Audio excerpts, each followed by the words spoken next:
અમારી YouTube channel એવી self care bye Sahil વ્યાસને આજે જ સબસ્ક્રાઇબ કરો. ટીડિંગ. કાગળિયો ચો વાસ ખાવા જતી રહી હશે તો મને આમ પેટમાં દુખી રહ્યું છું. લોકોની ખોદણીઓ કરવી છે. ચારા આવશે.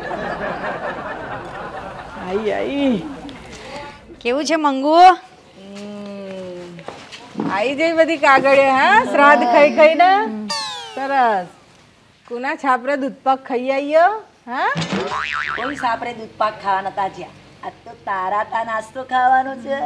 ઓ ભાઈ, મારા ત્યાં નાસ્તો બાસ્તો કશું નહીં. હા, પોતપોતાના ઘેરથી ખાઈને આવવાનો અને હોય મંગાવવાનો હોય ને તો પૈસા ઉઘરાવાના અને મંગાવવાનો નાસ્તો.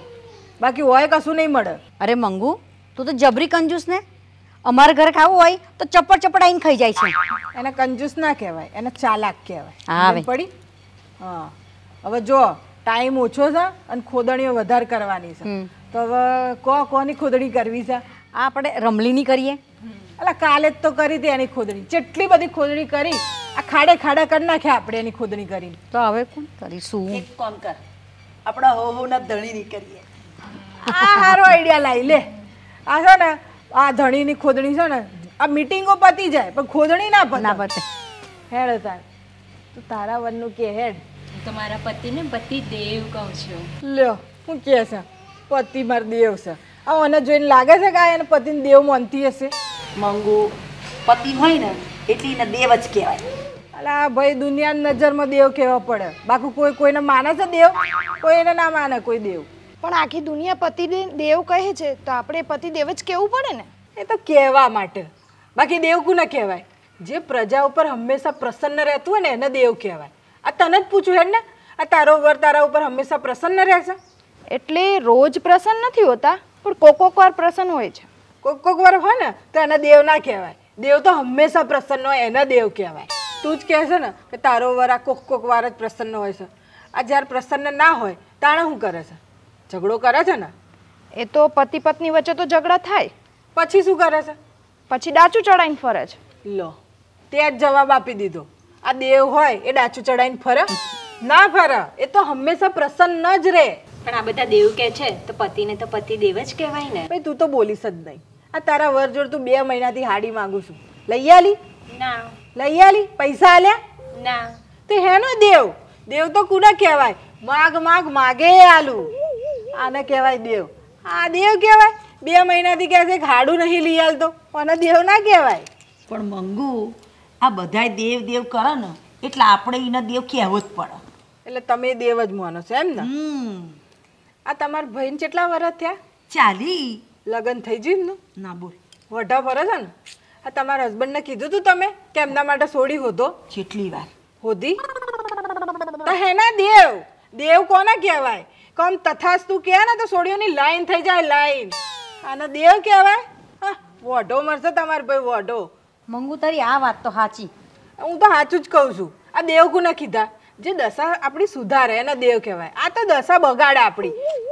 તમારે બધાનું છોડો, હું મારી જ વાત કરું. આ મારા ઘેરથી એ ચોક જ્યાં છે 2 મહિનાથી ચોક જ્યાં છે આ કોમ ધંધે. આ નહીં પૈસા મોકલાવતા, નહીં મારી ચિંતા કરતા, નહીં કશું એમનું આ ઘરનું ધ્યાન રાખતા. આ હું ઘર ચમનું ચલાવું છું એ મારું મન જાણે છે. આ દશા સુધારવાની હોય, મારી દશા બગાડ નાખીશું અમને.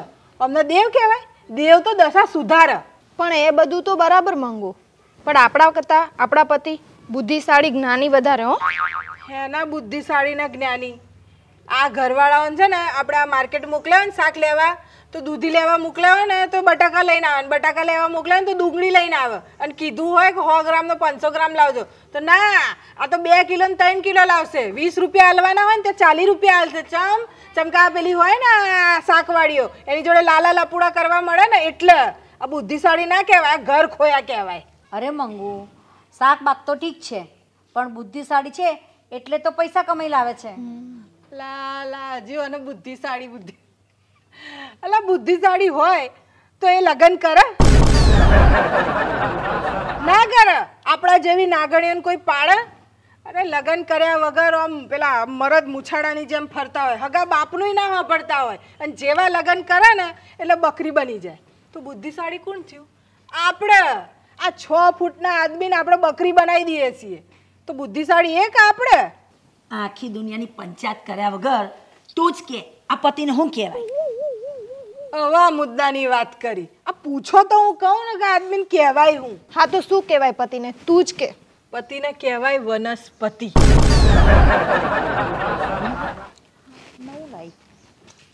આટલું ટેન્શન લેવાની જરૂર નહીં. સાબિતી સાથે કહું છું કે આ પતિને વનસ્પતિ શું કામ કહેવાય. જો આ બધી વનસ્પતિ દેખાય છે, દેખાય છે. જોવો એમાં છે ને તમને તમારા ધણીઓ દેખાશે. દેખાય છે? જો અહીં કશું પથરાય નહીં દેખાતા. નહીં દેખાય. હું નહીં દેખાડું ને ત્યાં સુધી નહીં દેખાય. જો હું દેખાડું. પેલું નાનું અમથું વનસ્પતિ છે એને શું કહેવાય? છોડ કહેવાય. છોડ નહીં, કુમળો છોડ છે. આપણે કુમળા છોડને જ્યાં વાળવો હોય એ બાજુ વળી જાય છે ને, બસ જો એ કુમળા છોડ જેવો આપણે ધણી છે. જેમ વાળીએ એમ વળી જાય. આપણે એમને ઝાડુ મારતા શીખવાડીએ, આપણે એમને પોતું મારતા શીખવાડીએ, આપણે એમને વાહણ ઘરતા શીખવાડીએ, આપણે એમને રસોઈ બનાવતા શીખવાડીએ. જેમ વાળીએ તેમ વળી જાય છે ને. જો જો જો જો મલકાઈ મલકાઈ, શરમાવાની જરૂર નહીં. તમે એકલા નહીં વાળ્યા, મેં વાળ્યા છે એમને. ને સાચું કહું તો મેં તો એમને વધારે પડતા વાળ દીધા છે. એટલે 2 મહિના જ્યાં છે સીધા થવા પાછા હશે ને પાછા વાળે હું તો. તમને બીજો સવાલ એમ થશે કે આ કુમળા છોડને આપણે વાળીએ તો એ તો સીધો થઈ જાય. હવે એને વાળેલો ચમનો રાખવાનો તો એને છે ને લાકડીના ટેકે બોધીને રાખવાનો તો એમ વોકો ને વોકો રહે. હવે તમે કહેશો કે આ ટેકો એટલે કોણ? ટેકો એટલે આપણે. આપણા ટેકે તો ટકી રહ્યા છે, બાકી ચાંદના ઉકલી જા હોય.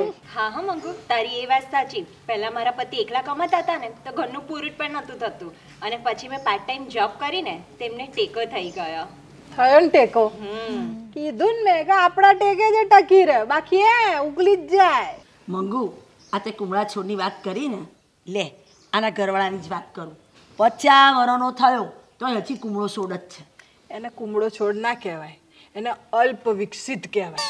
આમ દેખાવમાં એવું લાગે કે આ અલ્પ વિકસિત છે, પણ એનું થડ હોય ને, થડ એકદમ મજબૂત હોય.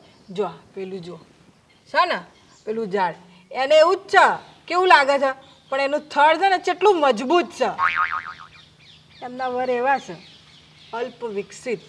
તો મંગુ, આનો ઘરવાળો છે એ એના ઘરવાળાને કેટલું ખવડાવે છે, પીવડાવે છે, તોય એનો કંઈ વિકાસ નહીં થતો. નહીં ફાલતો કે નહીં, સૂકલી લકડીની જેમ રહે છે. ખાલી 40 કિલો જ વજન છે, તો એને અલ્પ વિકસિત જ કહેવાય ને. એને અલ્પ વિકસિત ના કહેવાય, એને કુંડાનો છોડ કહેવાય. કેમ કે કુંડાના છોડમાં છે ને તમે ગમે એટલું ખાતર નાખો, પોળી નાખો, ગમે એટલી એને કાળજી રાખો, પણ એ છે ને આટલો જ વધે, આનાથી વધારે ના વધે. એટલે આનો વરે છે ને એ કુંડાનો છોડ છે. ગમે એટલું ખવડાવો એ આવડો જ રહેશે. મંગુ, આ મોહિનીના ઘરવાળાને તો કુંડાનો છોડ કહેવાય, વધશે નહીં કોઈ નહીં. પણ ઓના ઘરવાળાનું કહેવાય? આના ઘરવાળાને કહેવાય ગોડો બાવળ. એને ના પાણીની જરૂર, ના ખાતરની જરૂર, ના કશાની જરૂર, તો એ ફલ્યા કરે ને ફૂલ્યા કરે. જો આનાથી છે ને મોટી 2 નણંદો છે ને, લગ્ન નહીં થયા ને એના, એટલે આના વરની 2 બૂનો, એટલે મોટી છે, હજી પરણી નહીં, પણ એનો કોઈ ફરક પડતો નહીં. ચમકે એ છે ગોડો બાવળ, એનો કોઈ ફરક ના પડે. એને ખાવા આલો તો ખાય, અને ના આલો તો ના ખાય. આલો તો બધું પૂરું કરી નાખે, અને ના આલો તો ભૂખ્યો રહી જાય. આને કહેવાય ગોડો બાવળ. એટલે આનો વર છે ને ગોડો બાવળ છે. મંગુ, આ તે સારું જ્ઞાન આલ્યું હો.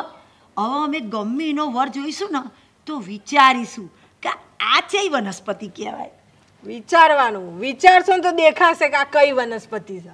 મંગુ, આ મારા દિયર છે ને એકદમ રૂટ સ્વભાવના છે. કોઈ લાગણી નહીં, કશું જ નહીં. આ મારી દેરાણી જરાય કાળજી નથી લેતા, તો એ કઈ વનસ્પતિ કહેવાય? નાઇસ ક્વેશ્ચન, મને બહુ જ ગમ્યો આ સવાલ. એને છે ને એને રણની વનસ્પતિ કહેવાય. ના એમાં પોદળા આવે, ના એમાં ફળ આવે, બસ આમ ઊભો દંડો હોય ને આજુબાજુ કોટા હોય, ઠોયાને જેમાં ઊભો રહે, એને કોઈ ફરક ના પડે. ઓને કહેવાય રણની વનસ્પતિ. જોઈ છે રણની વનસ્પતિ કોઈ દિવસ? ના બાપા. તો લઈ જાઓ તમારા દિયરને કચ્છના રણમાં, બહુ જ બધા ઊભા છે તમારા દિયર જેવા ઊભા ઠોયા, તે ખાઈ જશે રણની વનસ્પતિ. આ તમને લોકોને ખબર ના હોય ને તો કહી દઉં, આ આવા પતિઓની છે ને સંખ્યા વધતી જાય છે, આ ગોડા બાવળ અને આ હુકા રણની વનસ્પતિની. એક બીજી વનસ્પતિ વિશે કહું. કઈ વનસ્પતિ? પેપડાનું ઝાડ જોયું છે? એ તો અમારા ફળિયામાં જ છે. એનું જે થડ હોય એમાં શું હોય છે? વેલ વીંટાયેલી હોય છે. બસ એ વેલની જેવા જ હોય છે આદમીઓ અમુક. આ બૈરાન છે ને આમ વીંટળેલા ને વીંટળેલા જ રહે છે. ઉદાહરણ આપું, આપણી પેલી કામિની છે ને એનો વર વીંટળાઈને વીંટળેલો રહેતો હતો. 6 મહિનામાં મકાન માલિકે ઘર ખાલી કરાવી દીધું. ભાઈ તું તાર મકાન ખાલી કર, કાયો થઈ ગયો, કા તાર બૈરાન કોઈ ઉઠાઈ જવાનું છે તો વીંટળેલો ને વીંટળેલો રહે છે. આવું આનો વર એવો જ છે ને, વીંટળેલો ને વીંટળેલો રહે છે. બહુ રૂપ પાછું ઢોળાઈ જાય છે ને મેડમનું. એ મંગુ, આ પેલી રવિના નહીં 4 ફૂટી, આ ઈનો વર તો 100 ફૂટ લાંબો તાડ જેવો છે. બોલ, આ ઈને છે વનસ્પતિ કહેવાય. લો તમે જાતે જ તો કીધું, તાળ જેવો છે તો તાળ કહેવાય એને. એના આવડા આવડા પોદડા હોય, ઊંચો ઊંચો હોય, એમાં ના ફળ આવે ના કશું, કશા કોમનો નહીં. એમને એમ તાળને એમ ઠોયાને જેમ ઊભો રહે, કશા કોમનો નહીં. એને તાળ જેવો કહેવાય. તો આવી આ રવિના 4 ફૂટ હે બટકી, અને પેલો લાંબો 100 ફૂટ તાડ જેવો. તાર લગ્ન ચેમ ના થયા? એ લોકો છે ને એ આખી દુનિયામાં બતાવવા માંગે કે અમે લોકો છે ને ઊંચ નીચનો ભેદભાવ નહીં રાખતા, કશાય કોમના નહીં. ના હો મંગુ, છાજલી પરથી ડબ્બા ઉતારવા કામ ના લાગે. ના લાગે, કશા કોમ ના લાગે. આ લોકો તો છે ને કશું કોમ બતાવે ને એટલે ઊભા રોડે દોડે. આ અમારા કોમ છે એવું કહી જાય. કશા કોમ ના આવે તાળ જેવા. પણ જો મંગુ, બધા પતિઓ એવા ના હોય. પેલી અમારી બાજુમાં કોકિલા રહે છે ને, એના ઘરવાળાનો સ્વભાવ થોડોક આકરો છે, પણ બંને વચ્ચે પ્રેમ બહુ છે. પાણી માંગે તો દૂધ આપે અને એને હાથમાં ને હાથમાં રાખે છે. સારું કહેવાય. પણ એને કહેવાય તો વનસ્પતિ જ. એ કઈ વનસ્પતિ? લીમડો. લીમડો હોય કેવો? કડવો. પણ એનો છોયડો કેવો લાગે? મીઠો. આ ભાઈનો સ્વભાવ કેવો છે? આકરો. પણ એમને કેટલું હાચવીને રાખે છે. હા, એટલે લીમડા જેવી વનસ્પતિ છે આ ભાઈ. જો શરૂઆતમાં તો એ બંને વચ્ચે બહુ ઝઘડા થતા, પણ હવે તો બહુ પ્રેમથી રહે છે. એવું જ હોય. આ લીમડાનું છે ને એક પત્તું ખાઈ જુઓ, પહેલી વાર ખાશો ને તો આમ થૂ કરી નાખશો, પણ જેમ જેમ તમે ખાશો ને એમ એમ તમને આદત પડતી જશે. અને આદત પડશે ને એટલે આ શરીર માટે કેટલું ગુણકારી, તમને એક રોગ ના થવા દે. આ લેમડો તો મંગુ આપણે લેમડા જેવા જ પતિ શોધવાના હતા. એ જ શોધવા નીકળ્યા હતા, પણ આ ગોડા બાવળ મળ્યા આપણા બધાને. મંગુ, આ પેલું શું કહેવાય કલ્પવૃક્ષ, એવા પતિ હોય કે ના હોય? એવા પતિ મળવા મુશ્કેલ છે. કલ્પવૃક્ષ એટલે ખબર છે ને શું? જે વૃક્ષની નીચે બેહીને આપણે જે માગણી કરો અને પૂરી થઈ જાય એને કહેવાય કલ્પવૃક્ષ. આપણા એકેના છે કલ્પવૃક્ષ જેવા? ના. આપણે કોઈ માગણી કરીએ પૂરી થાય છે કોઈ દિવસ? ના. ના થાય, કેમ કે એ નથી કલ્પવૃક્ષ જેવા.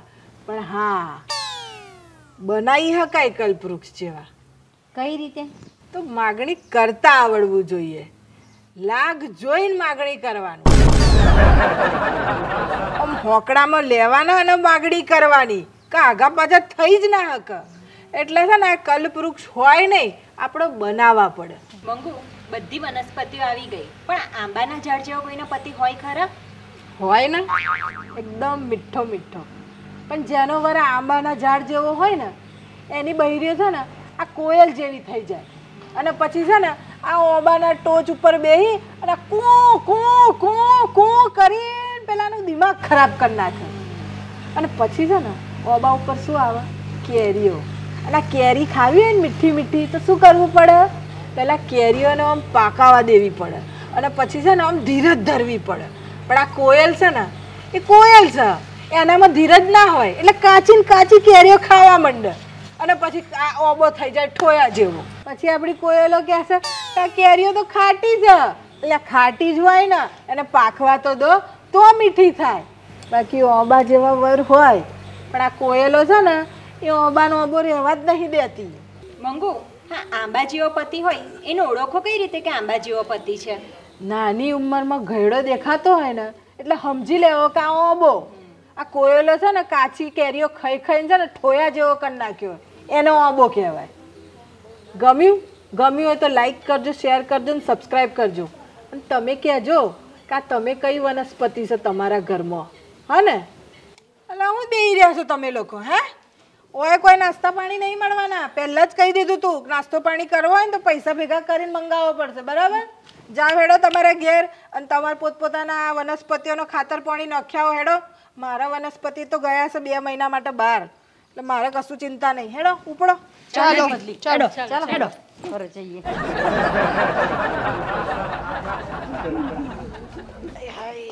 બહુ ખોદડી કરી નાખી આજે તો પણ.